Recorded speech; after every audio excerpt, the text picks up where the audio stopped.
2018년 국제 정세와 한반도. 21세기 들어와 미국은 다양한 구조적 문제들에 직면했습니다.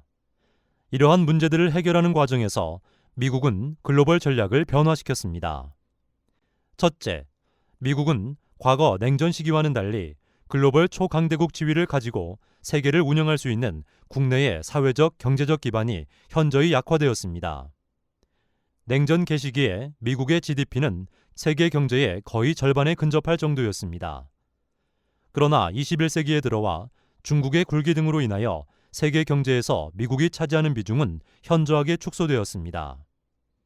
둘째, 미국의 경제 구조와 생산 체제에서 극적인 변화를 겪었습니다. 미국의 전통 산업은 붕괴되기 시작했고 중산층의 해체가 전면화되었으며 극단적인 빈부격차 등이 발생했습니다. 이는 정치적으로 엄청난 압력을 가중시켰습니다. 셋째, 글로벌 정치 질서의 구조가 변화되었습니다.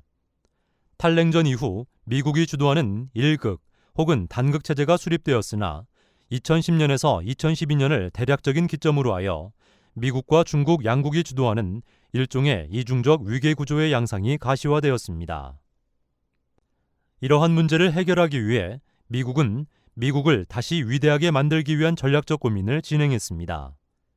트럼프 정부의 인도 태평양 전략은 바로 그런 환경에서 도출된 것입니다. 21세기에 들어와 미국은 냉전 시기를 통틀어 전 세계적으로 확장된 미국의 군사력을 유지하기 위한 비용 압박에 직면했습니다. 중국과 경제 격차 문제도 미국이 위험 수위로 생각하는 단계에 도달했습니다. 미중 간의 GDP 격차 또한 급격하게 축소되었습니다. 2005년의 경우 미국과 중국의 GDP는 약 5.7배의 차이가 났지만 2017년의 경우 미국과 중국의 GDP 격차는 불과 1.6배로 현격하게 감소했습니다. 무역 규모도 1996년에 미국과 중국은 4배 차이가 났으나 2017년에는 오히려 역전되었습니다. 미국의 무역 적자 상위 10개국 중 중국이 차지하는 비중은 다음과 같으며 미국의 대중국 무역 적자 추이도 다음과 같이 증가하는 추세를 보이고 있습니다. 트럼프 행정부는 중국을 견제하기 위한 새로운 지정학적 개념으로서 인도 태평양 구상을 제출했습니다. 2017년 6월 미국 인도 정상회담에서 양국은 인도 태평양 지역의 책임있는 관리자로서 긴밀한 협력을 선언했습니다. 이는 트럼프 행정부의 인도 태평양 전략의 국제정치적 모태로 작용했습니다.